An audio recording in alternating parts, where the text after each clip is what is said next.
Muy buenas tardes. Muy buenas tardes. Bueno, pues, muchas gracias. Novelas fundacionales en la literatura guatemalteca, siglo XIX.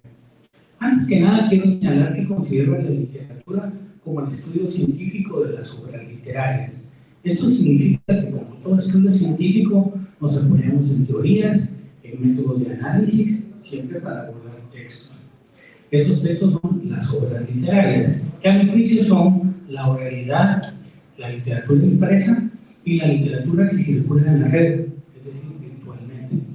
Finalmente, entiendo por obras literarias aquellas como las narraciones, la poesía, el ensayo y el teatro, cuyo abordaje es a partir de lo simbólico. Es decir, que cuando las leemos, no estamos viendo esas palabras, sino su relación con otras formas y su forma de actuar en el contexto. Puedo decir que, sin lugar a dudas, el siglo XIX es la centuria de las literaturas fundacionales, tanto en los países centroamericanos, pero especialmente en Guatemala, que como capitanía general dejará un tiempo de ser el centro de la cultura de la época colonial. Debo mencionar que antes de la independencia, uno de los autores más importantes es el primer poeta transcontinental, Rafael Andívar, que con la creación de Justificación Mexicana lanzó una ráfaga de poemas en la que, con un poco de nostalgia y otro poco con mitificación, realiza una extensa descripción de esas tierras tras su destierro en Bolonia, Italia, donde finalmente muere.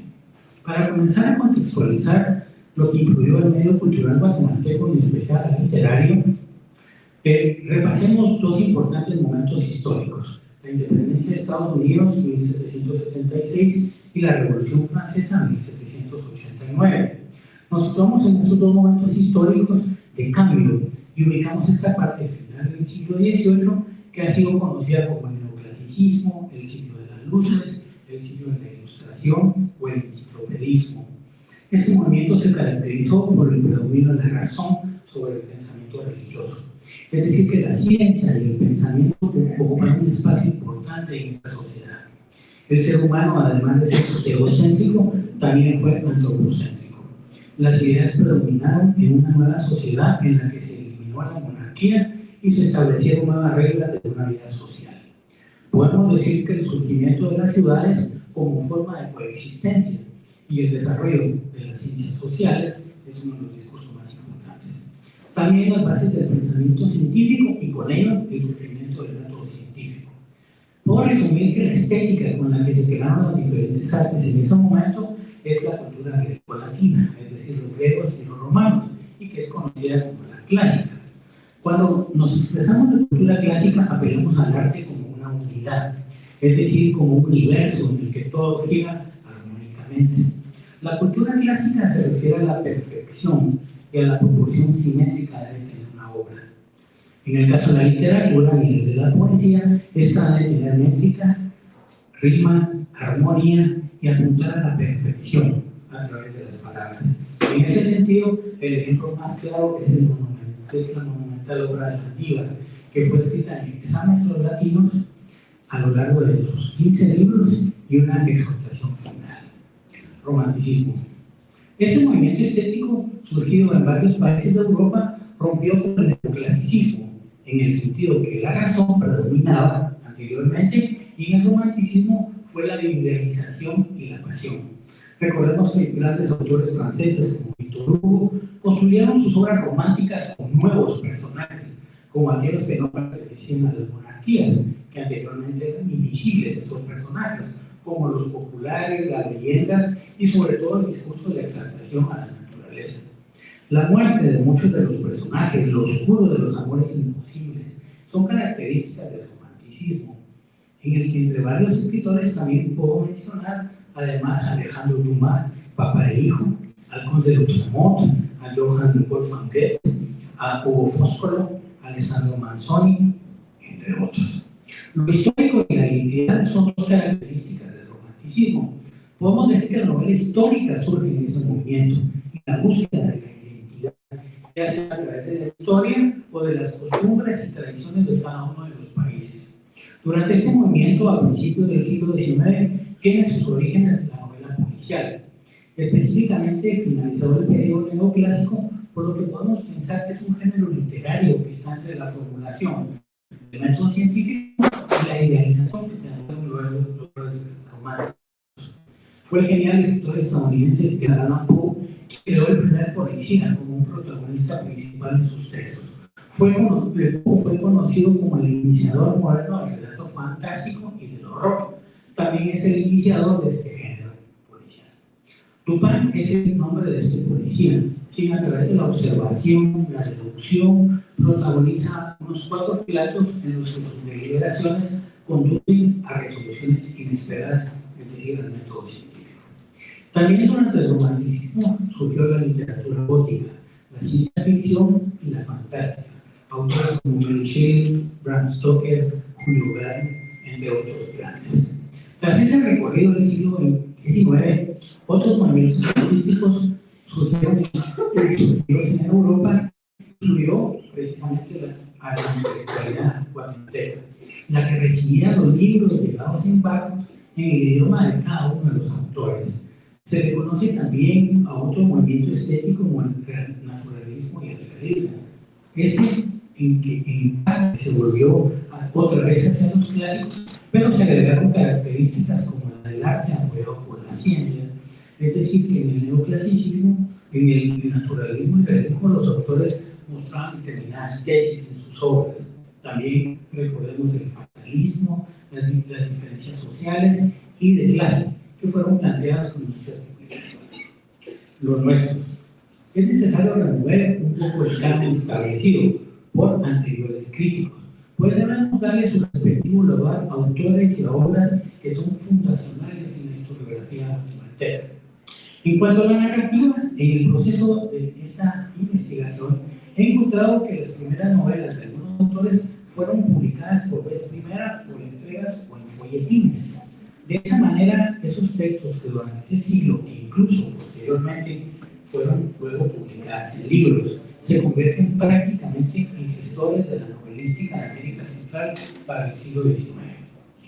Debo tomar en cuenta que tras revisar varias de las historiografías, tanto dentro como fuera del área centroamericana, estos discursos críticos han concluido que no existió durante este siglo una obra significativa de un autor centroamericano, pues algunos de esos textos se les ha calificado como reproductores de discursos característicos de movimientos artísticos europeos, especialmente del romanticismo y el realismo. Otros críticos simplemente las han descartado o no las consideran dignas de entrar en el canon de la literatura centroamericana. Esto hace precisamente que sea necesario su revisión, su discusión, y este discurso ofrezco lo importante de cada una de ellas. Por ejemplo, cuando hablamos de novela, sustento que la primera novela escrita por un autor guatemalteco es el Cristiano Argante, de Antonio José de Irizarry. Esta novela fue publicada por entregas en Bogotá, Colombia, entre el 8 de agosto de 1876 y el 6 de marzo de 1847, por lo que la tomo como la novela fundacional en Guatemala. Lo anterior, a pesar de que anteriores críticos como Aniceto Palma y Catalina Barrios, en su historia de la literatura guatemalteca, se basan en los estudios del estadounidense Seymour Menton y otros críticos para ofrecer criterios acerca de la obra de Irizarry. Entre sus propias conclusiones puedo mencionar lo siguiente y hago una cita. Ahora bien, cuando con sentido crítico se examina la producción literaria entera de Irizarry, situándola en perspectiva diacrónica, resulta obligado precisar que no hayamos en él a un creador de primer orden. Fue precursor en el desarrollo de nuestra novela, pero no legó relatos capaces de resistir el análisis valorativo. Cierre de cita. Contrariamente a lo anterior, el laureado escritor y crítico nicaragüense Sergio Ramírez dice, cita, el primer novelista centroamericano es Antonio José de Irizarry, que escribió El Cristiano Errante, una novela picaresca, autobiográfica y costumbrista. Este libro cumple el mismo papel inaugural del Periquito Sarmiento, que apareció en México en 1816, escrito por Irizarry, y es la primera novela latinoamericana que se conoce. El carácter del Cristiano Errante es meramente histórico. Cierre de cita. Agregaré que Grisari fue además un escritor, político, diplomático, historiador, fundador de periódicos, entre ellos el Semanario Republicano de Chile. También participó en las independencias de varios países sudamericanos. Publicó poesías, narraciones como la historia del perímetro don Epaminondas del Cauca y la historia crítica del asesinato cometido en la persona del mariscal de Ayacucho. Sin embargo, el gran novelista del siglo XIX fue sin lugar a dudas José Mía Iridabro, quien publicó las siguientes novelas: La hija del adelantado, Los nazarenos, El visitador, Un viaje al otro mundo pasando por otras partes, Memoria de un abogado, El esclavo don Dinero, Historia de un Pepe, El canasto del sastre, entre otras. Mía fue historiador y también fue político. Creó un personaje de referencia, Juan Chapín, con el que recreó momentos y costumbres de la sociedad guatemalteca de ese siglo. Como periodista dirigió la Gaceta de Guatemala, fue editor de La Semana y corresponsal del Diario de Centroamérica. Escribió Don Bonifacio, que está escrito en versos libres o prosa poética. Sus aportes son valiosos a los textos que escribió como columnista. Muchos de ellos tienen toda la estructura del cuento. Las escribió con el nombre de Salomé Gil y más adelante se publicaron como cuadros de costumbres. Tras varios años de permanecer en el exilio, justo Rufino Barrios le pidió que escribiera un texto de carácter histórico. Mía escribió una primera parte que fue publicada en 1879 y se titula Historia de América Central, desde el descubrimiento del país de los españoles hasta la independencia de España. Sin lugar a dudas, La hija del adelantado es una novela fundacional para la historiografía de las novelas históricas, ya que es la primera de su género en América Central. El novelista y crítico y Premio Nacional de Literatura Dante Liano señala que Mía es considerado el padre de la novela centroamericana, aunque también menciona a Grisari como un autor que había fundado el género y con propiedad unos años antes. Cito a Dante Liano. La importancia de Mía es fundamental para la novelística nacional, pues es el primero que se plantea como escritor profesional y cuyo volumen y calidad de producción lo confirman como un maestro en ese oficio de escribir. Mía no es un diletante ni un improvisador. El corpus de su obra consistente y sólido testimonia un momento crucial, desde la consagración de la novelística nacional y la continuación de la tradición prosística guatemalteca. Contrariamente a lo anterior, Alvisures Palma y Catalina Barrios señalan que para ese autor su producción novelística cumplía la función exclusiva de entretener, por lo que de esa manera ordenaba sus relatos.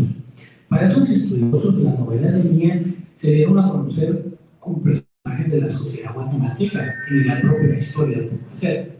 Y su pecado, agregan, y voy a citar, en sus relatos nuestro compatriota cae en los defectos de la novela romántica y quizá un error suyo fue seguir fielmente a los maestros de esa tendencia, sobre todo con Sir Walter Scott.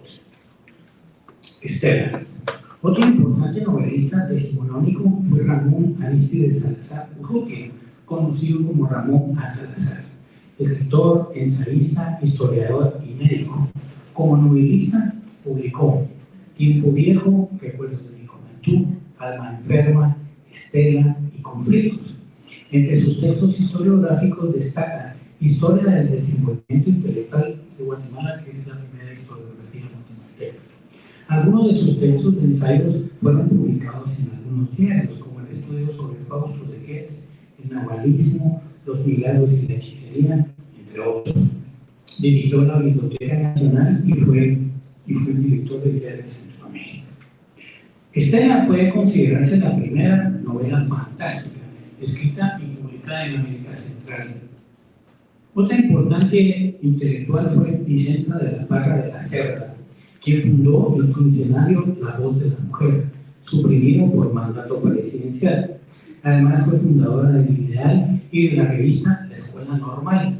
Fungió como directora del Colegio Nacional de Señoritas de San José de Costa Rica, así como de la Escuela Nacional de Niñas de Santa Ana de El Salvador. Fue también la fundadora del primer colegio de párvulos de Guatemala.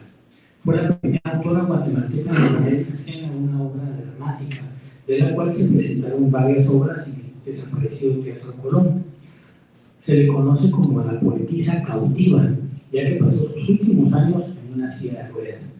Entre algunas obras literarias destacan La calumnia, y en poesía Tempestades del alma, y en dramaturgia Los lazos del crimen, La hija maldita, El ángel caído.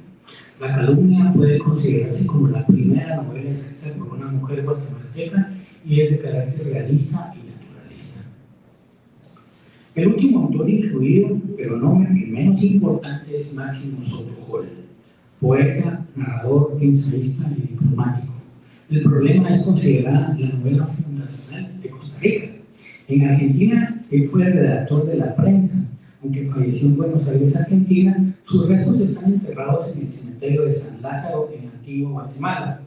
Entre sus publicaciones destacan El Ideal, El Problema, De México a Honduras, Catalina, La sombra de la Casa Blanca, El jardín de la leyenda, La divina reclusa, Don Diego Portales, Historia de una novela, y en poesía, Abanicos en la estepa, Monteagudo, Notas broncíneas, Ave de paso, Ramírez de Rosas, y como ensayista, Apuntes de una vida, un vistazo sobre Costa Rica en el siglo XIX, entre otros textos más. La novela El Problema ha sido considerada como la primera novela antiimperialista publicada en América Latina. La crítica la ha revisado desde diferentes puntos de vista y no faltan las controversias y su aproximación. Para el crítico costarricense Álvaro Quesada, El Problema debería ser considerada cronológicamente la primera novela antica, y no lo es por ser escrita por un guatemalteco. Esa es una de las causas por las que este texto ha sido casi totalmente ignorado por la historiografía, tanto de la crítica costarricense como de la guatemalteca. Voy a citar lo que dice el profesor Quesada Soto.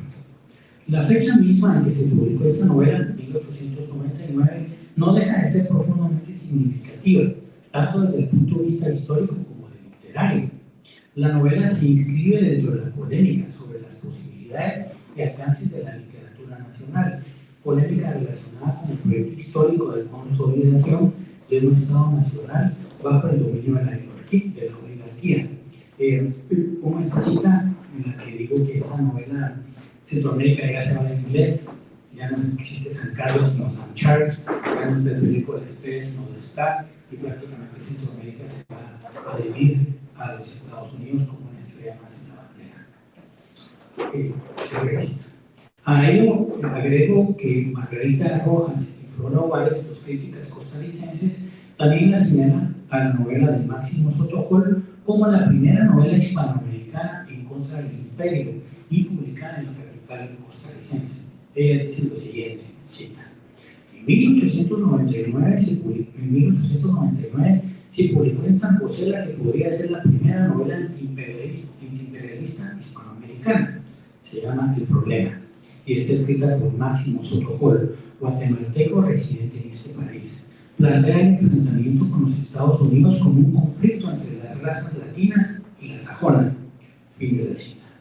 Como conclusión, puedo decir que este corpus de novelas ofrece una posibilidad de ejemplo de lo que significa la producción novelística guatemalteca fundacional y, por lo tanto, el origen de nuestra literatura nacional. Un diálogo con la crítica tradicional nos permite discutir y aportar más acerca de esta propuesta, que tiene como fin mostrar la importancia que han tenido estas obras y la necesidad de su estudio y su posterior difusión. Muchas gracias.